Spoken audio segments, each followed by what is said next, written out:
Hello and welcome to another lesson of Arabi bil iPad. Today we're going to be talking about cases, specifically the genitive case or majroor. The genitive case marker is the kasra, which is a little slash that is typically placed below the final letter. When the word is definite, the genitive case is represented by a single kasra. For example, the genitive form of al-kitab is al-kitabi.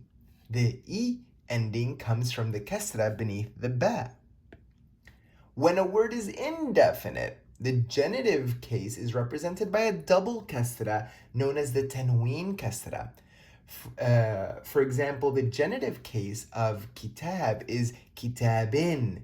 The in ending comes from the tanween kasra beneath the ba. Remember, in English, the tanween is referred to as nunation because it literally takes on the sound of the letter noon at the end of the word. The genitive case occurs in two situations, and both of these are very common in Arabic. The first is when a noun or adjective follows a preposition. In that case, the noun and adjective always take the genitive case. And then also the second or later terms in an idafe also always take the genitive case. Let's go over some of the more common prepositions in Arabic that will trigger the genitive case, such as min, ala, fi, bi, li, ila, an, ka. These are some of the more common ones. It's not meant to be an exhaustive list, though. In Arabic, there is also a large number of words that, while not technically prepositions, they function as prepositions. These are words like أثناء, during, بعد, after, قبل, before, تحت, under. Some examples always help, bring these points home. So let's do this. Let's try to put the cases on this sentence. الطالب في البيت. The student is in the house. الطالب is the subject, the student, so we know that it should be in the nominative case with a single dhammeh because it is definite. And في البيت is the predicate, which is also a prepositional phrase because of the preposition fi. That means that the noun al-bayt must be in the genitive case, al-bayti, with a single kasra because it is definite. How about this sentence? أنت المدير في هذا المكتب. You are the director in this office. This is a nominal sentence because it starts with a preposition and the subject is inta. Remember, pronouns do not take case endings. Al-mudir is the predicate of this nominal sentence, which makes it nominative. Al-mudir with a single dhammeh because it is definite. في هذا المكتب is a prepositional phrase led by the preposition fi. هذا is a demonstrative for the word al-maktab, so it doesn't take a case ending. Grammatically, it makes sense to treat it as a single unit with al-maktab. Since هذا al-maktab follows the preposition fi, it has to be in the genitive case. هذا المكتبي, marked by a single kasra because al-maktabi is definite. المكتبة قريبة من الجامعة. The library is near the university. المكتبة is a noun which makes this a nominal sentence. Since it's the subject, it should also be in the nominative case. المكتب with a single dhammeh because it is definite. قريبة is the predicate, which is why it should also be in the nominative case, قريبة, with a tanween dhammeh because it is indefinite. And like in the previous example, we say we have a prepositional phrase, min al-jama'a. That means that al-jama'a wouldn't dream of taking any other case than genitive, min al-jama'ati. Because jam'ati is single with a single kasra, because jam'ati is definite. And just as a side note, don't confuse the preposition min with the interrogative man. Since most texts will not include voweling, just remember that you'll find men, the interrogative, at the start of a question, like man huwa. How do you feel about the genitive case so far? Feel free to take a break and review. The last place where we use the genitive case is on the second or later terms of any idafe. If you're comfortable with the idafe, this is going to be a breeze. If not, you know what to do. Review, review, review. So let's do a quick idafe recap. Remember that an idafe is a collection of nouns strung together to indicate a relationship of possession or belonging. While there's no limit as to how many nouns you can string together, you will not usually see more than 3 or 4. There are 2 rules that you have to memorize about the first term of the idafa. The first one is its case for the first term depends on the role of the idafa in the sentence.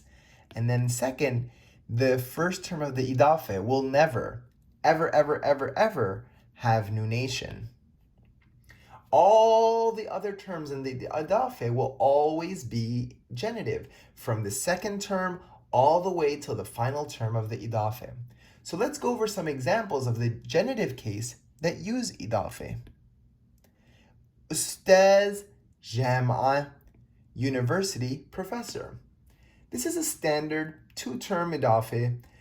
We're using the default nominative case for the first term since this example is not part of a complete sentence. So we'll just say istazu. Notice istaz, since it's the first term of the idafe, does not have nunation. The second term, jam'a, is genitive, jam'atin, marked by a double kasra because it is indefinite. Mudir al-maktab, the office director. In here we have another 2-term idafa. We put mudir in the nominative by default, mudiru, with a single damme because it is the first term of the idafe. And the second term is genitive, al-maktabi, with a single kasra because it is definite. Let's look at some complete sentences though, because this is usually how the genitive exists in the wild. So here we have Mudir hada al-maktab tawil. The director of this office is tall. Can you spot the idafe? The subject, Mudir hada al-maktab, is an idafe since the subject takes the nominative case. The first term of the idafe, mudir, takes the nominative case. So we say mudiru. The second term of the idafa, hada al-maktab, is genitive. So we say hada al-maktabi. And then finally, the last term of the idafa is of the sentence is a predicate. So this is a nominal sentence, so it needs to be in the nominative case. طويل, with a tanween damme because it is indefinite. So here we have مدير هذا المكتب طويل. How about this sentence? دراسة قواعد اللغة العربية ممتع. The study of Arabic grammar is enjoyable. Do you agree? So the idafe in this sentence is دراسة قواعد اللغة.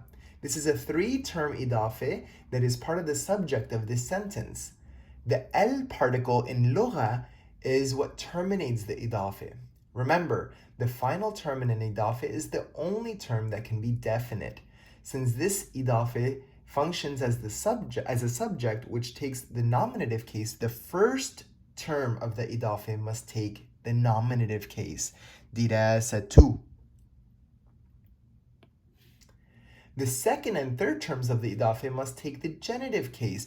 قواعد اللغة, marked by a single kasra because the final term اللغة is definite, which makes the entire إضافة definite.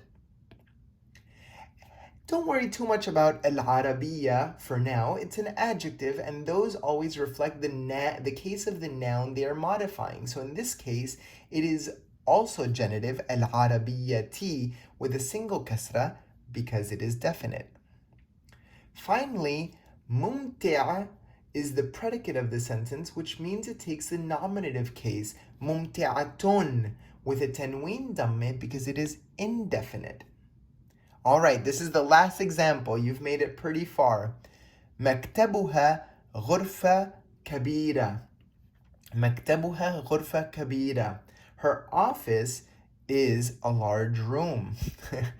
So in this sentence, مكتبها is a two-term إضافة, the first term being مكتب and the second being the possessive pronoun ها. Since possessive pronouns are grammatically definite, this terminates the إضافة. And because this إضافة functions as the subject, the first term مكتب is nominative. So we say مكتبو. Notice the damme on the ba, with a single damme because it is the first term of the إضافة. Remember, ha does not take a case ending because it is a possessive pronoun. غرفة is the predicate of this nominal sentence, so it wants to be in the nominative case غرفتون with a tanween damme because it is indefinite. And lastly, the word kabira is an adjective, so it simply reflects the case of the word it is modifying, which happens to be, in this case, nominative. So we say kabiratun with a tanween damme because it is indefinite. Okay, shukran. This was a very long lesson, I know. You deserve a break. Thank you for tuning in, and let me know if you have any questions in the comments below.